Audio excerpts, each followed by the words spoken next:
Kind of weird doing this in person, huh? Yeah, live. We Our could arm relation, wrestle. I was going to say, our relationship has gone to a whole new level. We've actually met for the first time in person. I'm just joking. Yeah, it's weird but good at the same time. Yeah, for you guys listening on or actually watching on YouTube, we're sitting side by side, which is kind of odd for us on the podcast. But Sean's in town. Maybe you give the reason why you're in town. Yeah, dropping my daughter off at BYU at school. So it's first one down, three to go. And mom's a little sad. Is dad sad at all, or just mom? Just mom. Just mom. Yeah, and I don't even think sad, just emotional. Yeah, She can't help herself. It's a change. Everything. Yeah. We went to the BYU game on Saturday, and my boys have played football for 9 years now. My oldest started when he was 6. He's 15 now. Yeah. And she's always clueless at games. Like, doesn't know what's going on. Not really cheers every so often. You have to tell her. She kind of just doesn't even like going. She doesn't have a good time at football games. She will not go to the high school games with us when we go. She just didn't like them. Oh, okay. She's just like not into it. And we go, and she had the best time of her life. She had so much fun at the BYU game. At the BYU, because it was a great game too. Florida, right? Florida Gators. Sam Houston. Oh, that was the Utes. Sorry, Utah had a great game too, actually. But but and it was just fun. The whole student section, the whole vibe. College football is more fun than any other football game, anyways. But every time the student section, because they're nuts, and super fun. Every time they were going off doing something, she'd like start crying, and she's so happy for your daughter. So happy, about the experience she's about to have and all of that. And it was just a blast, it was good. But the emotions, she can't stop. They just keep happening. Yeah, I'm sure. I can't relate yet. I don't know, but I feel like I'll feel that way with with my daughters and with the younger kids, because then it's like we're running out of them, like this might be the last one up. Like, I don't know, Asia and I are certainly more emotional. I think we're more emotional about our daughters than our older boys. And then our youngest boy, which is 4, we were sad actually just the other day. He was snuck into our bed in the morning, and we're like, this is it. Oh, right. Like last couple of years of cuddles. Little cuddles. Right. Yeah. It is kind of sad to think about, but it is. Yeah. Our youngest is 8. So definitely cuddles, having those cuddles, even carrying him a little bit. Yeah. I had actually, after the BYU game, we're walking back to our car, and he fell asleep at the end of the game because it went past midnight. Yeah. And I'm carrying him, and he's on my back and just walking along, and had this thought. I remember being a kid and my dad picking me up, and he hurt his back because I was just too big for him. Hurt his back while carrying you? While carrying me. And I remember as a kid having this thought, like, oh, dad can't carry me anymore. Like, I was kind of bummed. It made me sad. Yeah. And for whatever reason, I'm carrying my son on my back, and like connected to that moment. It's like, you ever see the movie Ratatouille? When he eats the ratatouille and he goes back to that moment. It was like one of those moments. Yeah. And I'm like, oh, I started getting emotional with him on my back, because it's like, it was fine. It wasn't hurting my back yet. But I'm like, he's not far. Because I'm looking at my other boys that are, 15 and 13, and they're like little men. Yeah. They're big. They're going to be way bigger than me. Yeah. And I'm like, man, he's right on the brink of that being done. I remember as a kid pretending to be asleep all the time, so my dad would carry me to bed. Yeah. Wow. And I actually remember the moment when he didn't. And he chose to shake me and say, shake me and go to bed, because probably because I was getting too big for it. Yeah. Oh, that's sad. Well, anyhow, that's a huge digress. So we're in town, or Sean's in town. It's holiday weekend. I have Monday off. We thought, let's go grab some lunch, and we'll record in person. So hopefully audio's all good. No issues there. We did some tests. But it'll be kind of fun to, good hats. Yeah, or matching. They're not matching. For everyone wants to criticize us, they're not matching, but we do have our Order Man swag on. So to look like us, go to orderofman.com or store.orderofman.com. All right. Courage. Let's get into this. So we're going to field questions from the Iron Council. We're going to be opening up the IC roughly in about a week or so. So if you're curious about joining, go to orderofman.com/Iron Council, learn more. This is our mastermind group, and this is the community that we're both part of, where we hold each other accountable. And I do think it's serious. And I think it's highly valuable, especially in the climate and the environment that we live in today, where, to be frank, most guys' friends are people we work with, but we don't respect. Maybe guys that we went to high school with, but we don't respect, or they're our wife's friends' husbands, which we might like, but not really respect. So not to get overly negative, but I really do think that's how it works with guys. We it's like by chance that we choose who we hang out with. And so for those guys that are like, hey man, I'm around the wrong crowd, or I need to be around other men and be more intentional about who I hang around, the Iron Council is a really good resource for like-minded individuals that are about something. So once again, orderofman.com/Iron Council. All right, we'll get into these questions. Let's do it. It's all about love on this first question. Rob Garofalo, something I've been thinking about the last week or so. What is love? What is love connection? Do you live with love all around you? Do you truly love yourself? Are men afraid or unsure how to be truly loved? So there's a lot of questions there. Just what's your opinion about this subject? Or pick one of the questions, I guess. Yeah, I mean, I think for me, love is anything that brings good feelings into your life. I mean, that's to me what love is. Yeah. And anything that brings negativity, and it's that I can't help but go religiously here. Yeah. I mean, for me, love is from God. And so anything that's good, that brings good spirit, is a form of love connected, right? So that's what is a love connection? I think that's love connected. And anything outside of that brings bad feelings, discouragement, sadness, it's not.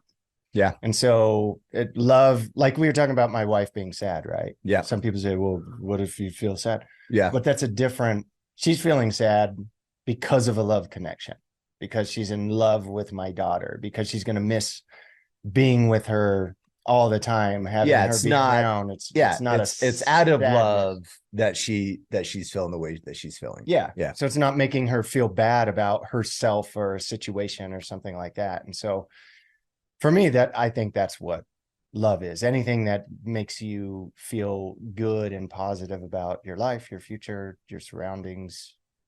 I don't know. That's from the hip. Let me ask you this. What's your opinion about the term being in love? When you hear, we'll relate it to, grown men, since that's the majority of our audience here. It's like when you hear like we're out of love, we've fallen out of love. What's your thoughts about that phrase, or do you have an opinion about it? I have a strong opinion about it. I think most of the time, not every time. Yeah. Because I think there's just like anything, right? There's going to be times where it's valid. But I think most of the time it's an excuse.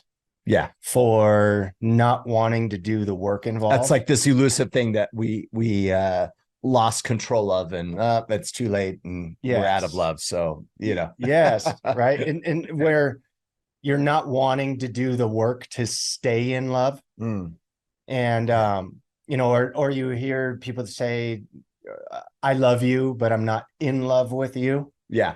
And so I think what that is a lot of times as men, when they say that, it's like, I love you. I love who I fell in love with, who, I loved as a person when we first started dating or we got married or whatever. Right. And now I've fallen out of love with you usually means I'm not sexually attracted to you as much anymore. I'm not, excitement is missing, or I'm not as lustful about you. Not as lustful. Not also maybe, personalities change as we grow. It's just a part of life. And so in any relationship, you're going to grow apart from people and grow closer. And when you're in an intimate relationship with somebody, as you're growing apart, and if one of you wants and encourages that growth and one doesn't, that creates a separation. And you have two choices. You can choose to work and make that better, but it has to be mutual. And so if one of you is not choosing that, that's where, you know, where the validity comes in with the falling out of love. But honestly, I think most of the time it's an excuse for you to not have to put in the work to stay in love, to keep that flame hot. That's even little things, right? Like going on date nights, doing those sorts of things that keep intimacy in a relationship. It takes work. It takes planning. It takes effort. It takes not necessarily doing exactly what you want to do all the time. To keep it hot and burning. And so it's a lot of times you don't have that. So that's my opinion. Not What's shocking yours? That something worthwhile requires some work, right? Yes. To keep it. No, I totally agree. You know, one thing he said, men are men afraid or unsure how to be loved? I think so. Yeah. In what way? How does that show up? How am I unsure how to be loved? I mean, I couldn't only say how I feel. There's that I feel like I'm a loving person, that I'm caring, I'm positive. I like to affect people around me in a positive way, but I don't necessarily like recognition, positive recognition. My wife yesterday, we were at this Airbnb and we got out of bed. I was about to get in the shower. And she's just laying in bed, right? And I've been getting ready for elk season. And so I've been working out more. And then right after elk season, we're going to Fiji. So I'm going to be surfing and I want to be in surfing shape and I want to drop a bunch of weight so it's easier to paddle in the waves and stuff. So I'm working out a little more. So as I'm getting undressed, she's like, "Hey, let me see you. I want to see your body." And we've been married 21 years, right? And still heard like, that's kind of validation I think most men are looking for. You want your wife to say that, right? Like, "Hey, I want to look at you with your clothes off." Like everyone wants that. But still inside, I'm like, I don't know how to take that. Right. Like, this is interesting though, but let me be really clear. So in the moment, you might be like, okay, no, whatever. Right. Or you might downplay it. But your internal thought process after the fact or outside of that exact scenario is all positive though, right? You're like, hell yeah. Like nailed it. Yeah. You just in the moment, you're gonna almost downplay it a little bit, but immediately afterwards, you're like, internal dialogue is, yes, that's awesome. Yeah. Right. But I think it comes with what he said. Like, I don't know how to be loved that way. I don't know how to take that compliment. I don't know how to. But you can take that compliment. You just don't take it well in the moment in front of her. No. Oh, okay. It was like, I literally didn't know what to say next. You should have started dancing. How to respond or do the helicopter. For more around how to do the helicopter, reach out to Sean. He'll explain it to Pretty you. proficient. But that, so I think just it could be just a me thing, but I think most men, by most of my friends and most of the men that are at least comfortable talking about it, they don't really know. We're always, I think, concerned with how we show up, who we are, and how we're affecting the people around us more, so that we don't really care as much. Even though we care, but we don't outwardly and openly care about how they take it, how they say it. Totally.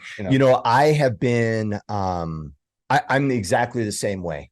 If I got presents or even too many words of affirmation or whatever, I like to read the letter by myself. So I can fully appreciate it. If my wife writes me a letter of gratitude and watches me read it, I feel uncomfortable. Like anniversaries and stuff. But if I'm like in a room by myself and I read it, then I can get fully connected to it. I'm the same way. I've had to intentionally work at it. And if my wife listens to this episode, she's like, he's been working at it, because I've noticed zero progress in this area, is probably what she would think. But I've been coached, at least, to like, don't rob that from people. Like, we do it all the time. Like, I even sometimes people are like, hey, Kip, I really appreciate what you do on the podcast, right? Or whatever. And even in DMs, you might reply like, thanks, bro, fist bump, right? Yeah, and what I should say is, hey, Adam, I really appreciate you taking the time and saying that. It really means a lot, truly. That's how I feel. Yeah. But that's not what I say, right? Or when we get compliments, or when our wives say, hey, let me see you do your dance or whatever, you don't go like, hey, babe, thank you. Like, that's really meaningful to me. Yeah. And we should, because that's what we think, probably. Right. But it takes intentionality, and it kind of robs people of it, right? Like, there's a big difference. Like, if I complimented you, Sean, and I said something and you're like, oh man, thanks. But if you like paused and go, hey, Kip, thank you. Like, I really appreciate that. Like, now you didn't rob me of my compliment. You know what I mean? Yeah. And you were fully present to what I was saying. I got coached that years back, and in hindsight, I'm like, I mean, like everything else we say on this podcast, afterwards, I'm like, I should be doing that better than I do. Yeah. And not take that opportunity away from someone when they're being truthful with us, and showing us gratitude. So yeah, it makes me think of, as you said that, like, we're talking mostly about kind of the man and woman love that we show each other, but what you just said, that kind of bro love, if you want to call it that. Totally. And as you were saying it, I was thinking of when you got your black belt. Now you've been a black belt for a while, right? But when you got it, how many guys congratulated you? It was probably kind of overwhelming. Right? Yeah. And in that moment, like, you worked for so X number of years, all of the sweat, all of the blood, all of the injuries, all of the overcoming to get to that point, and how much that means, obviously, is very valuable to you. Totally. And then to gain those compliments is like, do you really know how to be loved, especially by other guys? Because that's how they show it, right? Like, oh, bro, congrats. Hey, man, and so how, did that affect you? And then now that you are still, if people still bring it up, because it's a big deal. Like, you go to any gym, you're in a gym with a bunch of black belts, right? Yeah. But you go to any gym, and all of the black belts just have this different level of love, if you could call it that they receive from everybody. Yeah. So like, in the moment of first getting there to now, have you seen yourself receive it better from people, or is it still kind of the same? I've always gotten better at receiving, like, expressions of love, let's just say it that way. This isn't a potty story, but like, let me just illustrate really quick. So I was raised in a very interesting aspect from this situation. For instance, I have never heard my father say I love you before. Never, still, like, never? No. Yeah. Like all the way until an adult. Yeah. Right. How long ago did he maybe pass? He did when I was a kid, but I have never heard him say it to any of my siblings, and I've never heard him ever tell it to me. Wow. And even awkwardly, right? Hey, Dad, how you doing? Blah, blah, love you. All right, we'll see you. And not, oh, really? Yes, very, very weird. Okay. Very weird. I used to have a whole story about this, how my dad doesn't really love me. And you know what I mean? And this lined perfectly up with my story, if that makes sense. So I come from an environment. When he died? He died last year. So it's been a year and a half. Okay. On my birthday. Wow. Yeah. So that's a lot of years. Yeah. So that's kind of my upbringing, right? Even my siblings, it's awkward if we say I love you. Mm-hmm. It feels a little forced. And then I live in my family where I tell my kids I love them like it's, I don't know, just randomly all the time,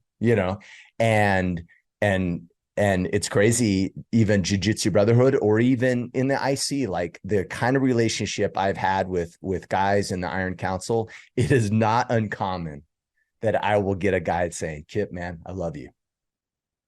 And I'm like, that is so not how I was raised. Is that a It is trigger for so you weird. to No. be awkward? Like not Oh, not a bad trigger, but is yeah. it like you is it kind of like It fight or shocks. flight where you No, don't know it what to just do? shocks me a little bit Yeah. because I'm like, ooh, man, like I'm not used to affection. Yeah. Certainly not from men. You know, one of a great experience I had. Well, guys, we promise we'll get off this question here in a second. Well, it's a deep one. Yeah. I was at we were at the one of our Order of Man events. I think it was last year, and I won't disclose his name because I want to be respectful. And one of the older gentlemen there that I respect at the event, for whatever reason, like I was like on day 2 or 3, he comes up to me and he goes, Kip, I want to pray for you. And he grabs the kind of the back of my head, puts his forehead against my forehead, embraces me, and just prays to God on my behalf. Dude, I was going to bawl. Yeah. Right? Because that is so meaningful to hear someone from their heart speak love about not just how much they appreciate you, but what they want for you. You know, and it was profound. And I'm like, never, like, that's not normal in my life. Right. And so, you know, whether it's through the IC or even through a jiu-jitsu brotherhood, even my jiu-jitsu brothers, I hear them say that. Love you, man. Yeah. You know what I mean? It's just like, whoa. And it's crazy, but I have to sit with it, you know, and go, yeah, I love you too.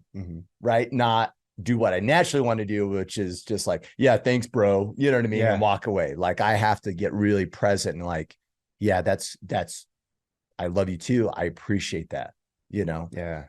And thanks for filling me, you know, because I do think it's something I need. So then the answer I think would be probably for most men that they're not sure how to be truly loved. And then what have you done about it? So if that's true for you and that's true for me, yeah. What do you find yourself with your boys, like making yourself say, I love you? Maybe totally. Like I know with my boys, I'll pet their head. I'll give them a kiss on the top of their head. I'll, like I'll hug them more often. And I just try and make sure that I say it more and that I totally. Am a little more like physical even with them. Totally. To teach myself so that they don't have kind of the same issues that I'm the same way. I'm That's awesome. Very physical with my kids. I tell them I love them all the time. I hold their faces, look in their eyes, and just make sure that they're fully present. And I think just being present with it, right? If someone is saying, if the wife is saying, hey, do that dance thing that you do, be present in the moment and do your best helicopter ever, you know? And how often should we be saying like, thanks? Yeah. That's really meaningful because I actually, my wife has given me that feedback. Do you even appreciate it when I say this? Do you even appreciate it when I buy you these things? Because you don't seem like you appreciate it. Yeah. Yeah. And it's the lack of me not being fully present and saying thank you. Right. And really also expressing back how much I appreciate those things. Yeah. All right. One question down, 20 more to go. All right. Tyler Smith, do either of you have small items that you bring hunting with you for the deer season that you would never want to forget? I'm going on my second hunting season and I want to make sure that my pack has what it needs to be successful. And you're all in it right now. So yeah, I'll just bring up my list. Yes, his packing list. All right. So I'm a bow hunter. So the only time I'll rifle hunt is with my kids. So this is all related to bow hunts. So top of my list, every time I release, I literally feel like completely naked if I don't know where my release is at all times. Oh, I'm new to archery. So this is the clip that you pull back it's like I have a thumb release. So got it. Triggered, and a backup release. So I actually have 2 backups. That's how much of a freak I am about my your release. Got it. Okay. And having that. So that's a major. Arrows, broadheads, binos, rangefinder, spotting scope, knives.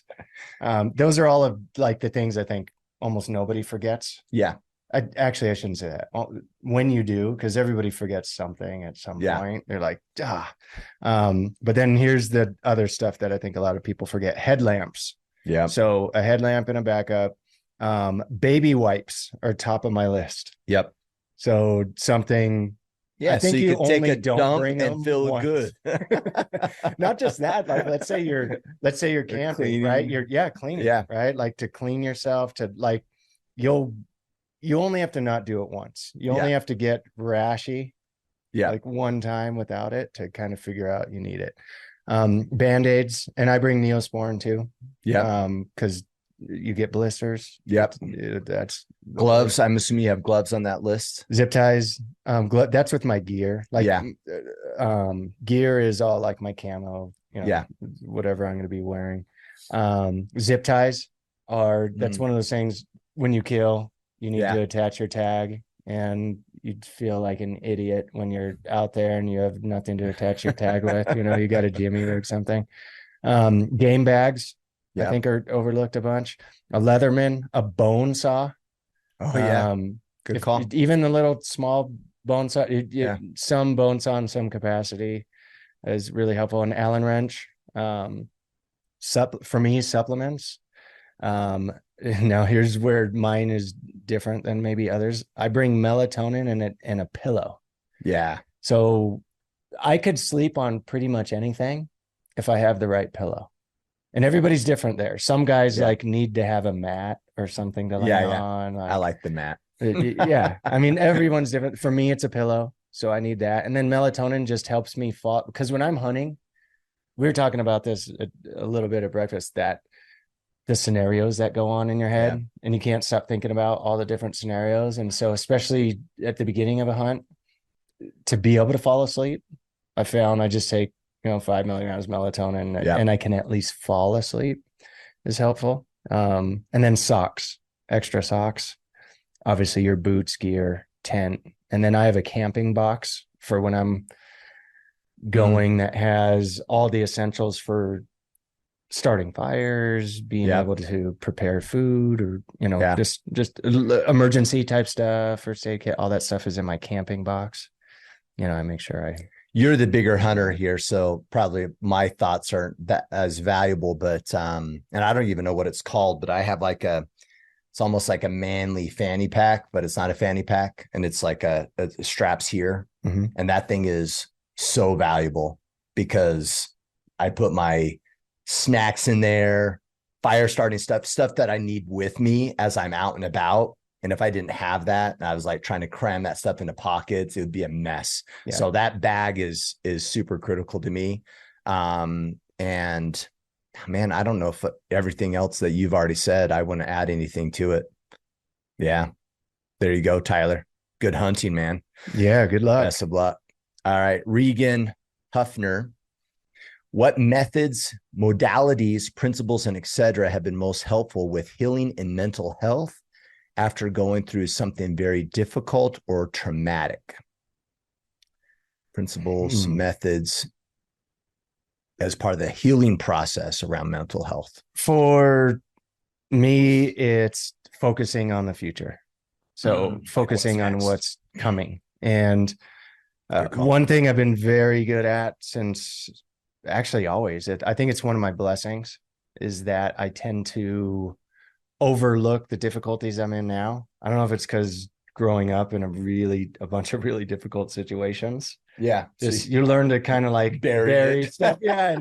And forget about it and just try and be positive and focused. And so I know everybody's different there. I think more often for people, it's easier for them to dwell in the negatives. And kind of what the current circumstance. So one of my blessings has always been to know this is only temporary. Yeah. But then also knowing what you want. So that's where like the battle plan is so important, and your vision.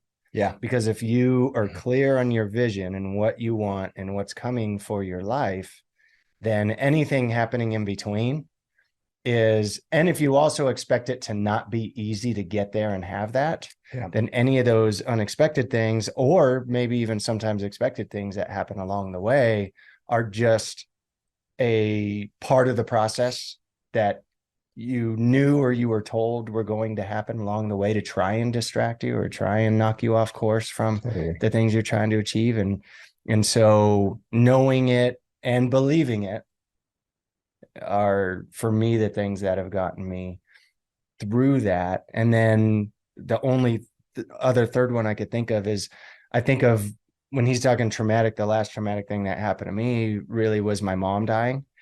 And I connected to her instead of being like, oh, woe is me, this sucks, and I hate that this is happening to, this happened to her and whatever.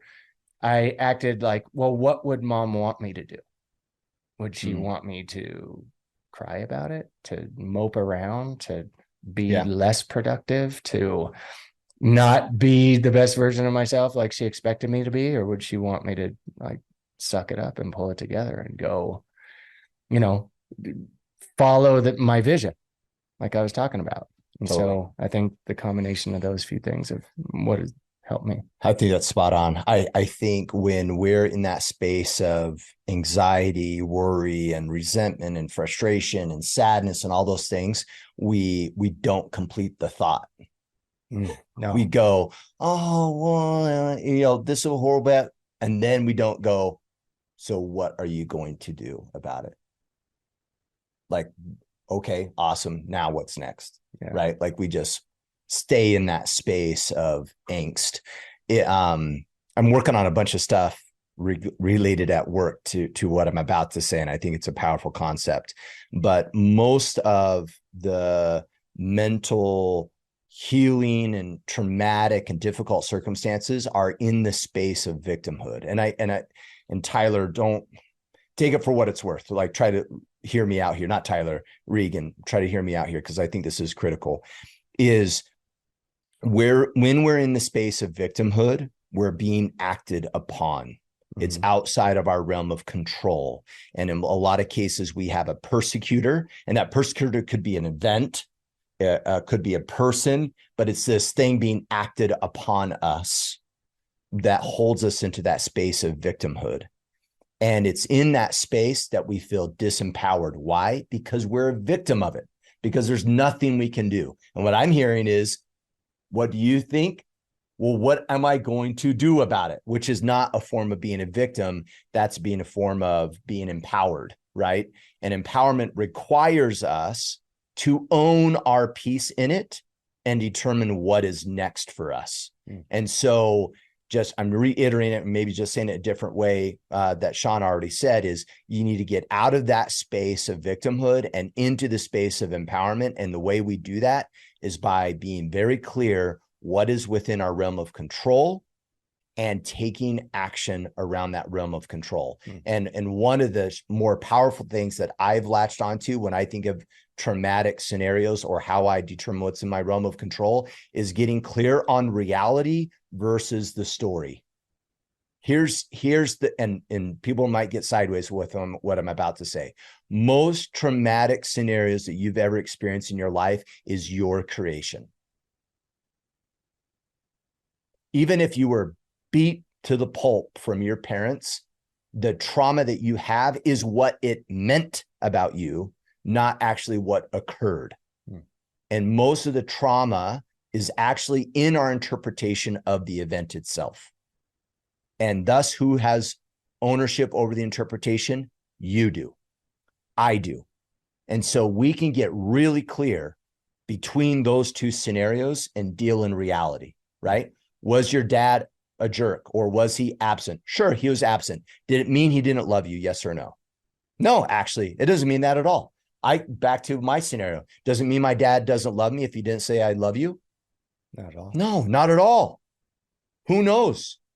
Maybe have some empathy and go, geez, well, what was his circumstance? Did he ever hear it from his dad? What trauma was he dealing with, right? Maybe he was doing his best he could do, right? Like, there is so much things unknown, but yet we jump to the conclusions of what should or should not be so much that we blind ourselves with reality versus our interpretation. And for me, the most powerful thing I've used to deal with hardship and traumatic experiences is getting clear on what my story was, and then deal in reality and take action, back to your point that you said earlier.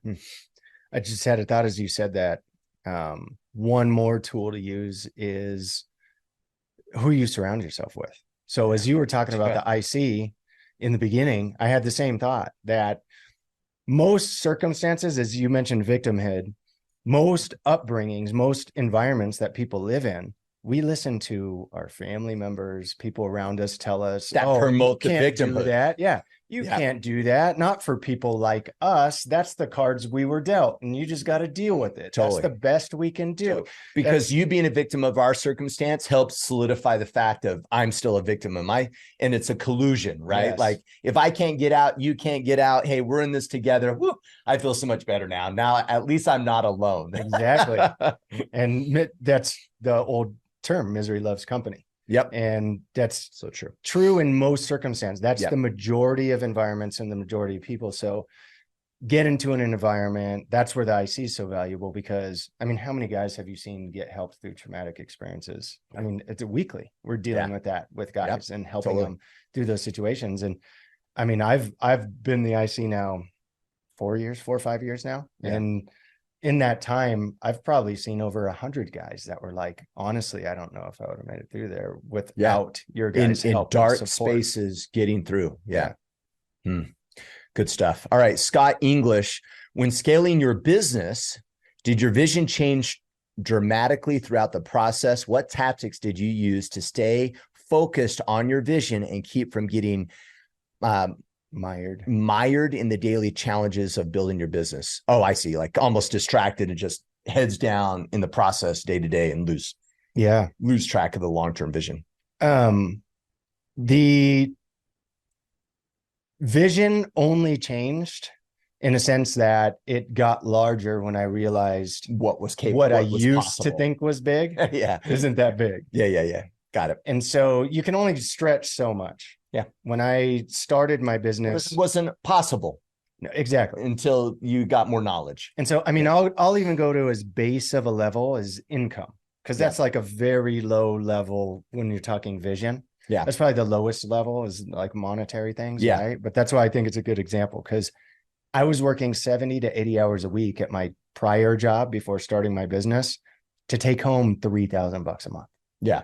It's labor intensive, hard work. So me wrapping my brain around, I can go doing what I do now in financial services. I could sit with somebody and literally spend 2 hours and make $20,000, and so I could not wrap my brain around that. And so my thought was, hey, if I can just make $5,000 a month, but have control of my schedule, that's a complete bliss. All my dreams would come true. I couldn't even imagine the lifestyle I was going to have when I got there, and very quickly got there and realized, well, this is no big deal at all.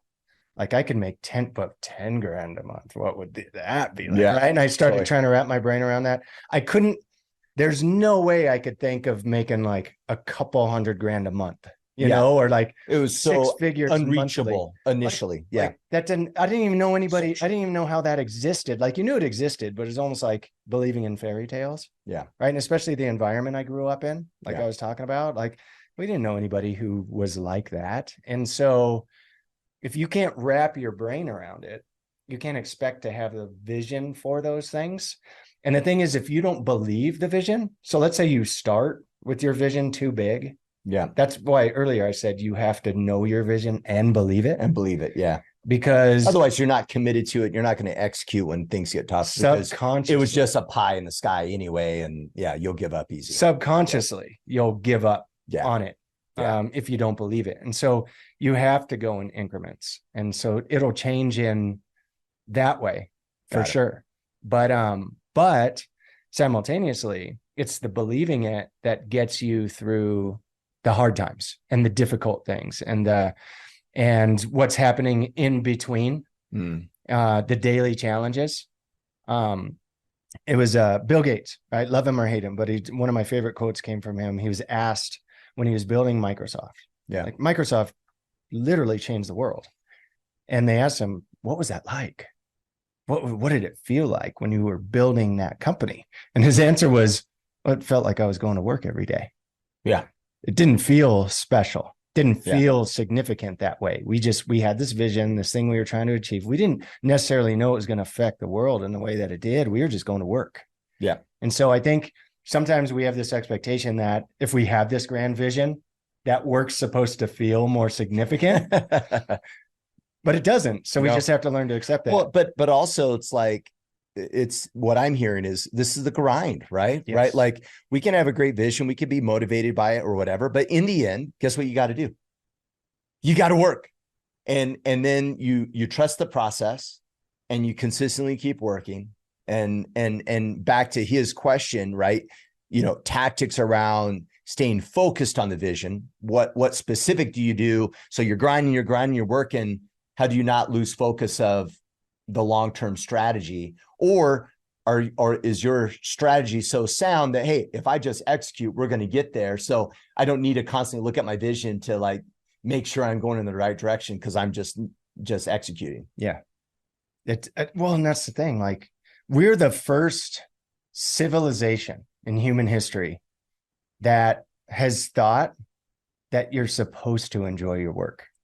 Yeah. Think about that. That's probably, you hear it all the time. Totally true. You hear it all the time. People telling you got to pursue your passion. Yeah, do what you love. Your calling. Yeah. You're like, it's called work. Just get it done. It's called work. But I love what I do. I love what I do. I love how it affects people. But it still works. People still works. I don't sit with people and put financial plans together with them often. I still do it. Yeah. And usually it's because I'm trying to help one of our people, like coach learn the them business. Exactly. And every time though, I'm making a significant difference in these people's lives. I'm showing them things they didn't know about, putting them in a better circumstance, and improving it. But the process, I don't love. Yeah. Like, it's not like, oh man, I love putting these numbers together for them. And I love, getting this from this company and, whatever the paperwork, like, yeah. I don't want to say I hate that part, right? But I certainly don't love it's not your calling. I don't love to do it, right? So I love my business. I love what it does. I love how it affects, but the process to do all of those things that I love about it, is work. Yeah, totally. No, that's sound. Here's a thought for you, Scott. Don't lose intent. Yes. This happens all the time where we'll implement, let's say, an internal process. And let's say like at my job, we do what we call weekly rapid fires. And the intent of a weekly rapid fire is the team to come together, review metrics that more or less illustrate, is the team winning? Yes or no? Not the individuals, the team. Are we winning? Are we progressing in the right direction? How are we doing? Pulse check, right? And it's amazing to me. I've been meeting with different departments of late going, hey, how are things going around these meetings? And like half of them lost the original intent of that meeting. Like they're like, that rep fire is not that effective. I'm like, okay, what's going on? What are we doing? And they're like, well, everyone reports back to their individual commitments. I'm like, well, hold on. You have a team of 25 people and everyone's listening to each other, like what they're working on. Are they even working on the same things? No. Okay. The original intent of this was for the team to get together and be unified around, is the team winning? Yes or no? That's the intent of the meeting. Yeah. Don't lose sight of the intent. So whatever it is, Scott, whether it's the intent of the business, the intent of what you're doing, don't lose sight of it. As humans, I think our default behavior sometimes it's like, hey, we're implementing software for software's sake. No, actually, we're not. We're implementing software to drive effectiveness for the client. If you lose sight of that, now we're doing things that don't make sense, right? Or we're doing them with the wrong intent. So don't lose sight of the intent. That way you can be flexible and pivot as necessary to ultimately ensure that you're winning, whatever those small wins are or the large company win. So just kind of remember why you're doing the things that you're doing. That's awesome. Yeah. I don't know. There you go. Soapbox. All right. Caleb DeLong, what's the most exotic? Caleb, this is like the first time anyone's ever asked this question. What is the most exotic food you've ever eaten? There's always a first. I don't know. Most exotic food? Most exotic. Had some interesting things in Australia, like alligator and kangaroo. And you ate a kangaroo? Kangaroo, yeah. Hey, they're like out there. It's like rats. They're like giant rats. They're everywhere. I ate a baby koala, baby harpy seal. The most adorable thing ever. I ate it. Narwhal. You know what? When I went to India. I've been to India twice. One of my employees, it wasn't a different trip actually. I was out there. I worked with a company. We had partnered with a company in Pune, and they threw this big party for us. Super funny. A whole other story. Maybe tell that some other time. But Indians, I'm sorry for you Indians that are listening. Your guys' desserts are nasty, like so disgusting. Like not like, oh, it doesn't taste good. It's like actually gross. It's disgusting. And this sweet grandma was so excited to give me a dessert, right? Like she had on display, right? Yeah, she's like, oh, you love this, right? And I'm like, oh, I'm like, oh, and I'm being respectful. I take a bite, and it was like some circular bread thing with like vomit inside. It was the most disgusting thing. And the funny part was I was totally like, oh, good, right? And then after I got done chewing, she like literally grabbed another one and shoved it in my mouth. I was like, oh. But it was probably the most disgusting. Caleb's question wasn't the most disgusting, but that was really exotic. I have no idea what was in there. It was pretty gnarly. Well, that was actually my second thought was Indian food, because a couple of friends of mine invited me to like big things, big like kind of parties. It's like a celebrations. Yeah, they throw some serious weddings and stuff. I never had the dessert experience because I ate so much food to that point. I couldn't put down anything else, but everything I ate was so good, but I had no idea what any of it was. Yeah. So looking at it, I'm like, do I want to eat that? And some of the best food I've ever had. You know, also I love Indian food. It also trashed my stomach later too, but it was all like, it was worth it though. It was so good. But I never got to the dessert part because I just couldn't put down any more food. I had eaten so much. So all right. Definitely exotic. Caleb, that's all we got, man. All right. Andy Collins, what does your morning and evening routine look like? And how did they come about? Morning and evening routine, anything special there? Well, every morning I get up. Brushing my teeth is a major one that I have to do for whatever reason. Thank you. Supplements.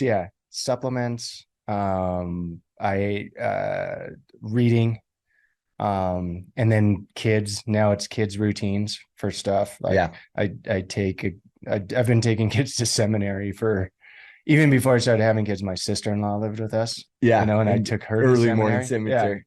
She was 13 to 18, lived with us. And so, doing that, like getting kids ready, doing that kind of routine in the morning.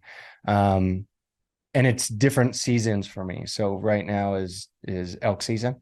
So for the past couple months, I'm up, 5 a.m, wake up my one kid, take him to seminary. I get home and I have my ruck pack on, and I got 50 pounds on it, and I go ruck around, shoot my bow, do a bunch of stuff for about an hour and a half before I have to wake up the next kid. And then, do that. So I'm doing all my physical things and everything in the morning, and then I'm into my day. My evening routine sets that up where when I go to bed, my wife and I every night. Okay, just every double check. Nice. Every night. Yeah. If I seem tired all the time, that's fine. It's a helicopter dance. It does it every time.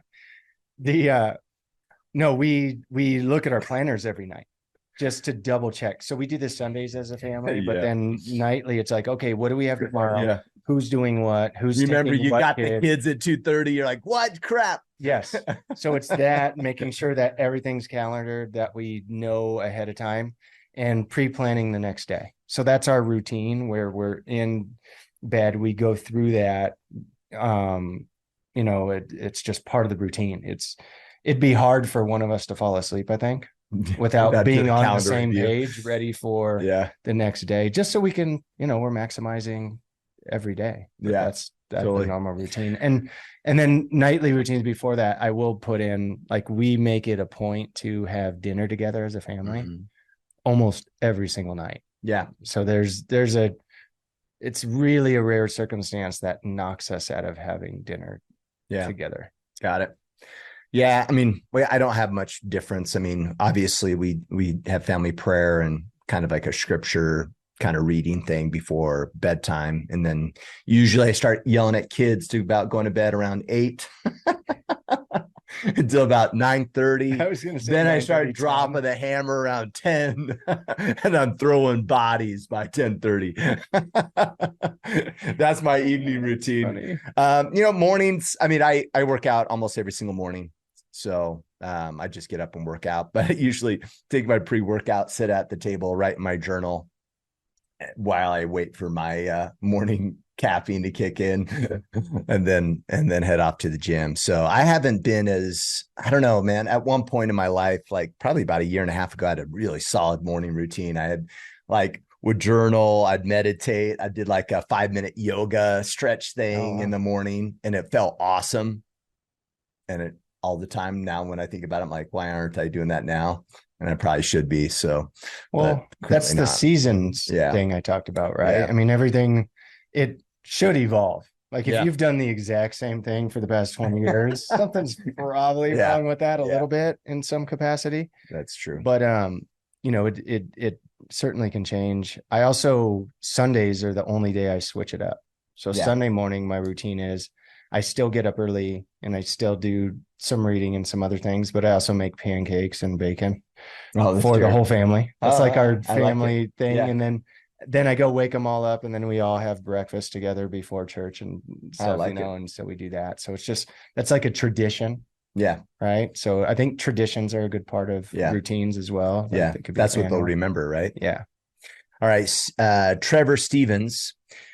In line with the monthly topic in the Iron Council, do you incorporate the concept of Memento Mori into your life? If you do, what effects has it had on your life? Memento Mori. Do you know that? No. So Stoic philosophy, I think it means to remember one's death. Okay. Or that life is limited, right? To really just to get connected to your mortality. Yeah. So while you think about that, Trevor, I actually do a lot actually. And as I get older, I feel like, and I understand I'm not like on my deathbed yet, but like the concept of dying well is on my mind way more often than not. Especially when I was younger. It's like, how do we exit in a really good, powerful way, right? And so that's on my mind. I concept that I've used, I think it's called negative visualization. The Stoics use that. One of my favorite books on the subject of Stoicism is the Guide to the Good Life. It's like my favorite book of all time. But for a while, I would practice negative visualization in the morning.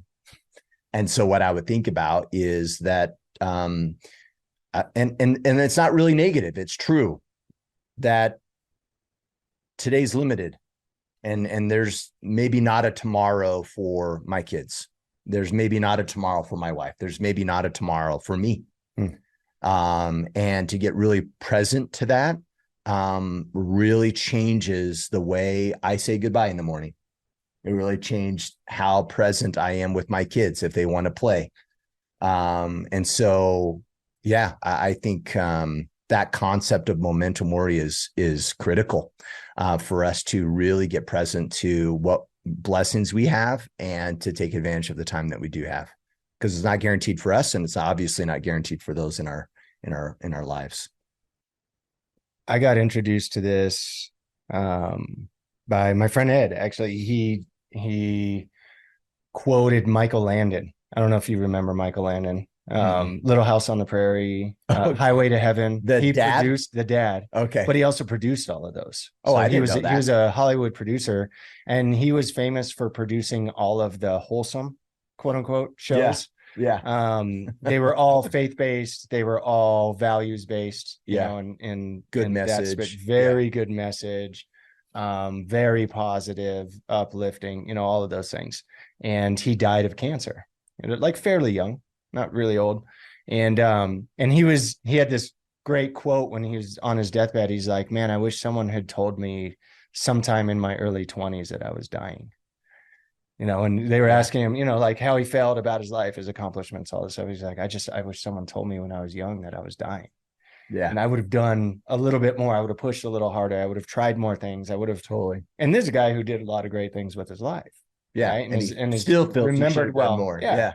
And so when that was introduced as a concept for me, I just made it a point to remind myself that I'm dying.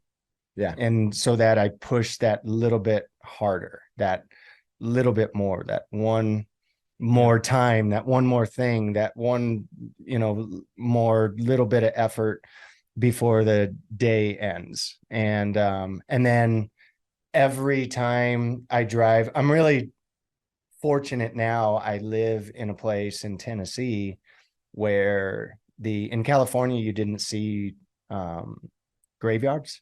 They're not like prominent. They don't stand out. They're kind of hidden behind gates and walls and things like that. You don't really see them. And in Tennessee, there's open graveyards everywhere. Yeah. You know, and so I have a couple of, you know, fairly good sized ones near where I live. And so I get a daily reminder of that's where I'm headed.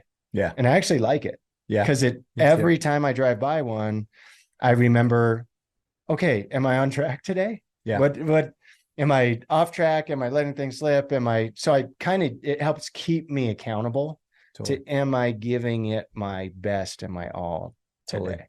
Yeah. It's funny, not to get on a tangent too much, but it's something to consider is we're stupid. Humans are stupid about death. Or at least we are now. I mean, it's really interesting. Like, we don't want to talk about it. We don't discuss it. We all pretend it's not going to happen, but yet it's the very thing that we all have in common. We all will die. Yeah. But yet, what are the average person, are they preparing to die well? And the answer to that is no. They're all pretending they're not going to die and they're avoiding it. Yeah. And I don't think it's unhealthy whatsoever to get really present to it. Of course, we need to know how that's going to go. Of course, we want to, we want to deal in reality, like we were saying earlier, not like some fake pretense, like that's not going to happen. Of course, it's going to happen. So how do we deal with that in a really positive, powerful way versus pretending it's not going to exist? It's really interesting that we do it. And I think that's why people think you're morbid if you do. That's the thing. I think that's why I think most people avoid it, is because you can approach it one of two ways. Like, I'm going to die. So what do I want to be said about me in my eulogy? Yeah. How many people are going to be in what's my legacy? What impact will I have? What effect will I have in people's lives? Is it going to be positive or negative? Or you can take the approach of, well, we're going to die anyway, so why try? Yeah. Yeah. You can be a victim about it, right? Or you can be empowered. What we were talking about earlier. And I think most people avoid it because when they start thinking about it, because they're victims in life already, used to being in a negative space, and they're victims already, they start thinking, well, what's the use? Yeah. Got it. All right, Christopher McGregor, we might have maybe one or two more questions. Is that all right with you? Great. Okay. We're live, man. All right. All right. This is a good one. A little lengthy here, but we'll see if I can get through this. All right. Working long hours and earning great money. We are a single income household, and I'm happy with carrying the financial boat and logs while my wife stays at home and raises our soon-to-be 2-year-old daughter. I understand that we both work full time. However, only one of us gets paid with dollars for the work that we do. I'm being met with an absent father conversations, although I've dedicated my entire weekend and every evening with my daughter so I can be with her, but also create a reprieve for my wife who is stuck at home. My question is, what's the best way for her to understand my point of view? I have to always giggle when I hear phrases like, what's the best way for her to understand my point of view or change her? That I'm simply trying to provide for our family because it's 2023 and no one else is going to pay our bills and put a roof over the family's head and give them what we need. Thanks, guys. And Christopher, I get it, right? Like, I don't want you to read that wrong, right? Like, obviously we have to be careful when we talk about, hey guys, how do I change someone? Because that's never going to work. But I think this is fair, right? And I think that there is, let's be honest, there is less appreciation, I think, for men that are providing. I actually do think that there's a social climate where men working hard and providing, that's not good enough. And that this dynamic of, you know, of an opinion that I don't know. I think a lot of men, let me say it this way. I think a lot of men feel unappreciated for the work that they are doing, and they're trying to do a great job, and it's being met with unappreciation. I think I'm safe in saying a lot of men feel that way. I would also agree with that, but then also include, and this will go into what he said there, how do I get her to understand my point of view? I think equally, maybe even more so, women that stay at home feel the same way, feeling underappreciated and less valued than ever before. Well, and if you don't appreciate me, it makes it really hard for me to appreciate you. Yeah. Yeah. And that, like, I think housewives actually are under attack.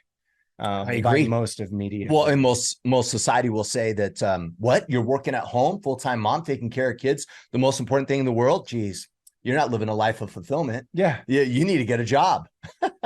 Exactly. Which is like the complete opposite message. What are you living in 1950? Yeah, totally.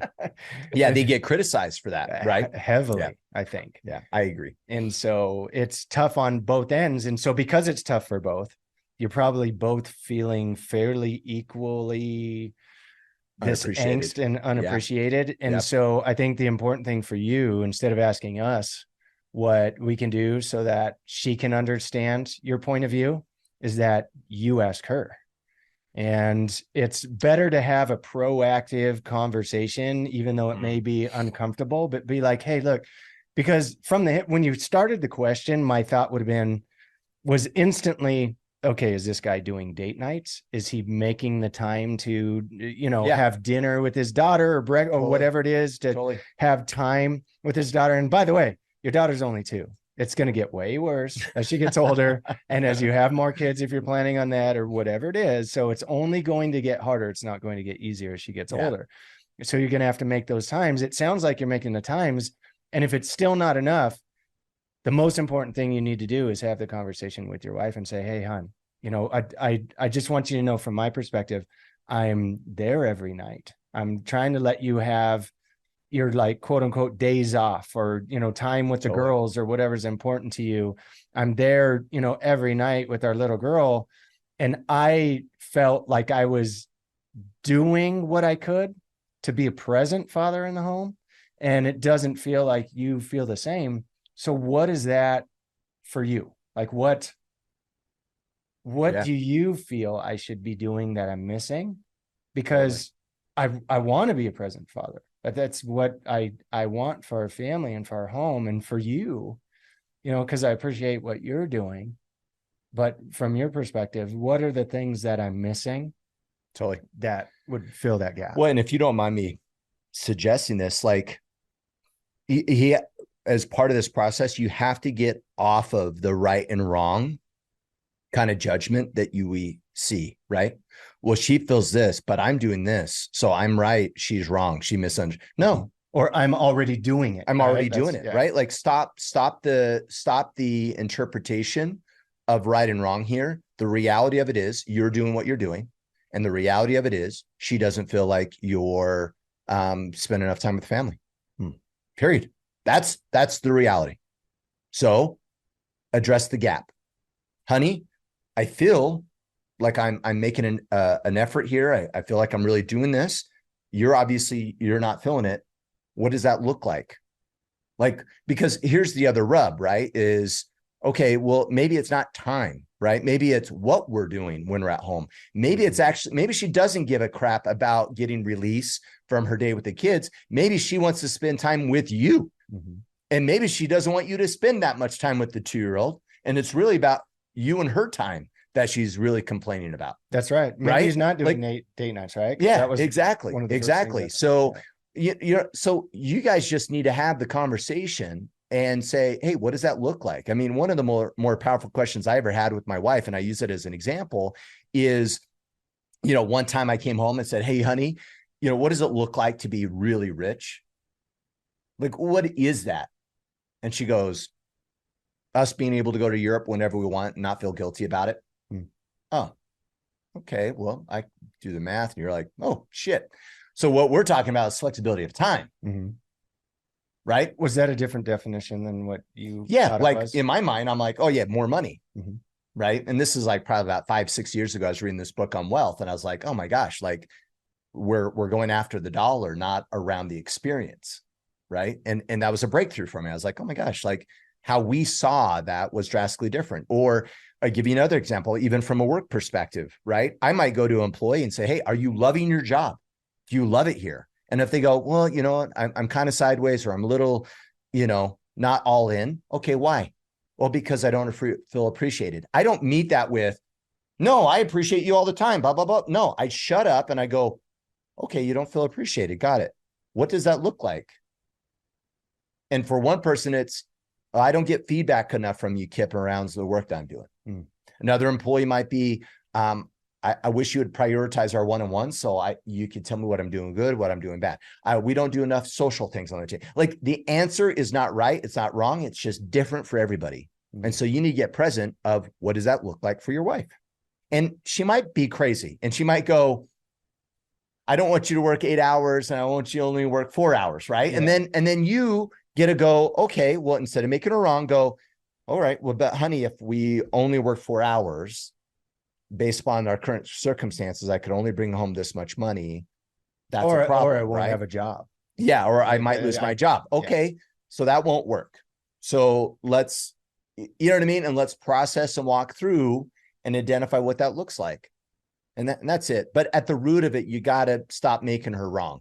Because that's clear in the question. She's wrong. You're right. Stop that. Because otherwise, all the conversations you're going to be having with her, you're going to be listening from the area of proving yourself right. And by the way, you never help anybody have a breakthrough of their understanding when it's from the space of you being right and them being wrong. Yeah. So you got to get out of that mindset and just say that you guys are looking at it differently and you're seeking understanding so you can get alignment. Great call with the money part, because you could tell that the money part's very important to him, and the money probably it may not be as important, right? But I'm not saying that you just throw that all out either, right? It's like, but you guys got to find some compromise there, right? And get some alignment. Yeah. There's another school. I like this one. Is that all right? So Bob Ross, when faced with demands from work that take away from family, how do you balance or reframe to keep the fire burning for work? Example, I'm a public school teacher and they require early duty 7:45 every other week. I don't understand. 7 to 7:45 every other week. This is outside contract hours, but there's nothing we can do about it. I try to be positive, but this frustrates me because I lose time with my family. I feel like they are stepping into my family time and makes me want to get my time back by only working contract hours and not giving extra.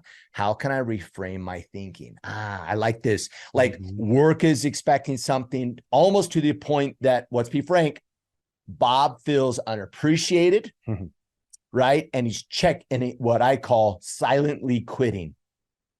He's throwing up the middle finger to his employer and going, you know what, screw you guys. You guys aren't looking out for me.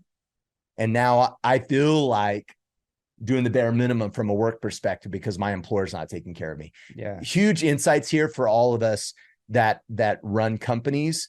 This is what we seek to never do to employees. Silently quitting will drive the most ineffective environment for your workplace than everything. You want employees that are excited about their work, that they're bringing all their talents and innovations to the table. Silent quitting will destroy you. Yeah. Yeah.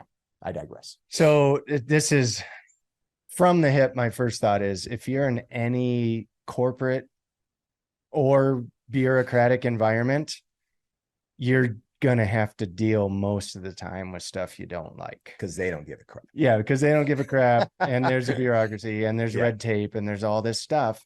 But if that's where you're going to choose, now, by the way, we've been talking a lot about the difference between victimhood and taking charge of your situation. If you're going to choose to be in that environment, then use the resources you do have. It's a public school. There's probably a union you're a part of. And so if you're feeling that way, you're probably not the only teacher.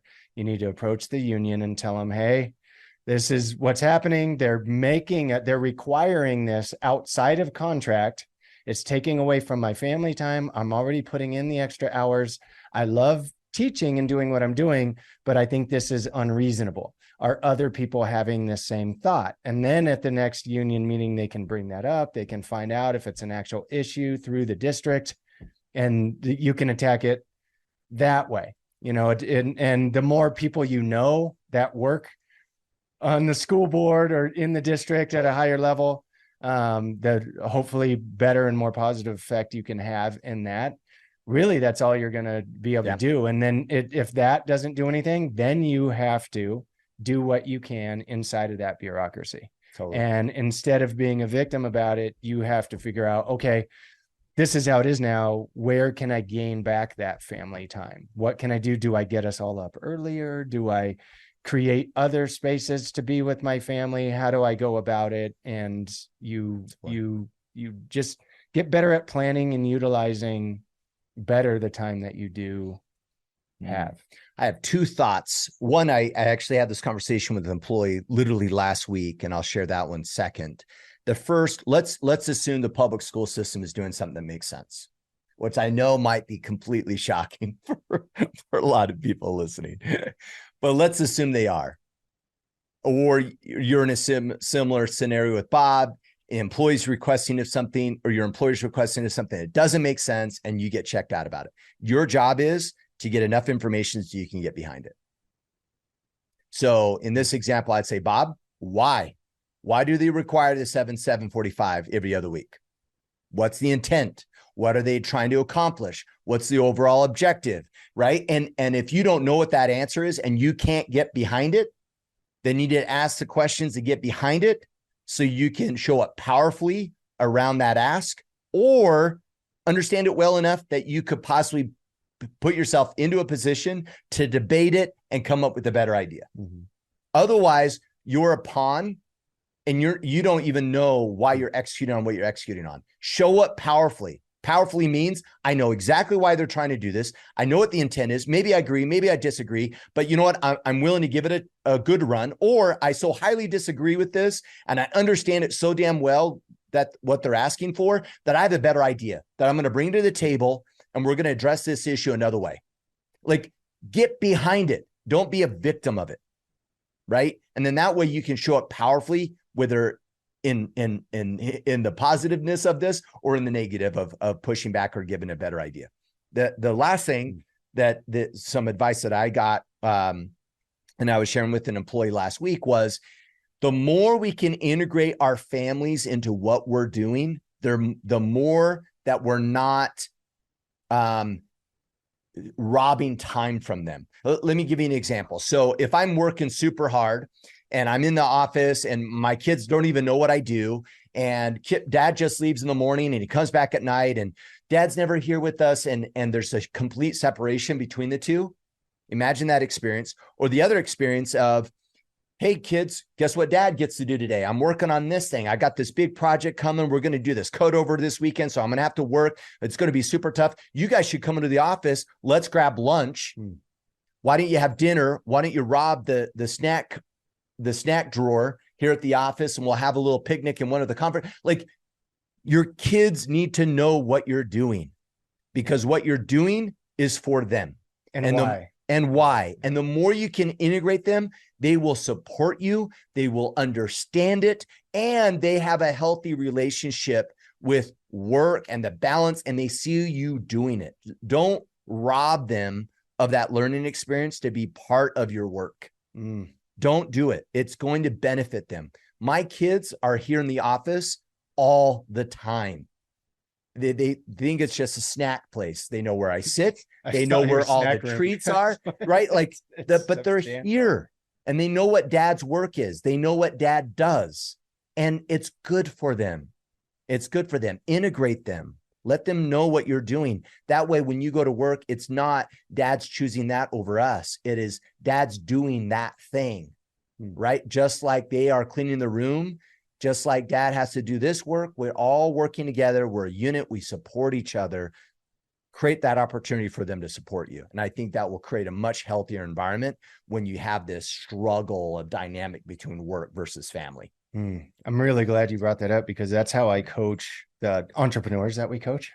Yeah, I tell them that, because as an entrepreneur, you tend to take more ownership of what you're doing. Yeah, it's all up in your life. Yeah, all work. But when you incorporate your family and let them know why and how and what you're doing and all that stuff, you get them on board. Yeah, you know, and like, hey, I'm doing this. This is going to provide this for our family. And then if you guys accept that I'm not going to be around as much during this time, you know, we'll make enough where we could go on a vacation to wherever, right? Totally. And so you incorporate them that way. That's what I do with entrepreneurs. But I think I'm glad you brought it up in a corporate setting, or, you know, in a setting that you feel like you have no control. You do have control of how you communicate that, you know, with your family. And just a side note, if you are the entrepreneur with the employees, like you said, I saw your snack room. Yeah. My first thought was, dude, this is another thing. Like, I've heard a lot of good things. We were talking about Jacob earlier, right? And how he said all these great things about your company. And that's another one that I saw. That's a rare snack room that you guys have. How it's a little awesome it is. No, it's great.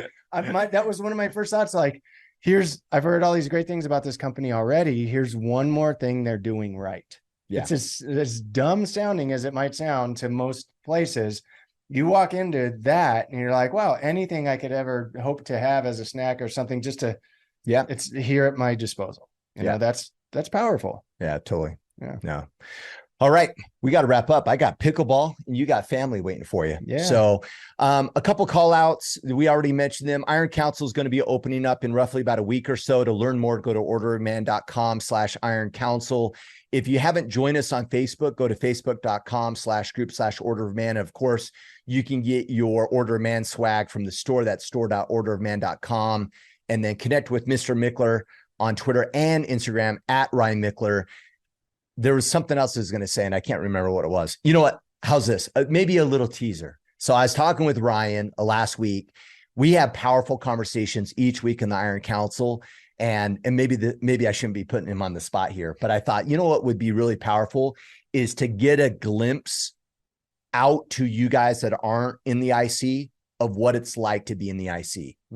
And so we've been shooting around this idea of maybe doing an opened Iron Council call where you don't have to be a member of the IC and you can join us on a Friday call, or maybe we do another call around battle planning and just have an open mic session or have a formalized presentation where you guys can join us. So stay connected with Mickler because if that's going to happen, those announcements will come from him, and we'd love to possibly have you guys join us. So, and the next opening for the IC is going to be the last one of the year. True. So that's important too. Yeah. None of this last week of the year. I'll start in January. Yeah. You start now. And let's be honest, right? Like, that's the thing about, everyone gets this wrong, right? Like, I want to get in shape before I start jujitsu, or I want to lose some weight before I go to the gym. Like, we hear this shit all the time. You know, what's best is start today. Yeah. Just do it today. And then by January 1, what do you have? You have 4 months of solid reps underneath you, flushing out things, getting better. And now your launch pad for January 1 is even better than it would have been if you were just sitting on the couch in between now and then. So, and of every men's organization that I know of personally, or let's just call it self-improvement organization out there, this is by far the most bang for your buck.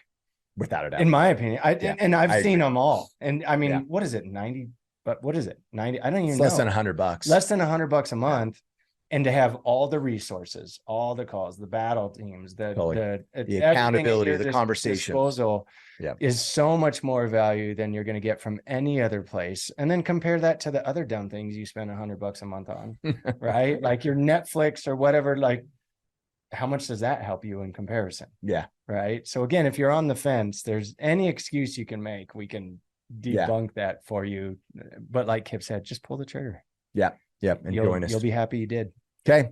All right. Until let's see what we got. Friday field notes this Friday. So until then, take action and become the men we were meant to be.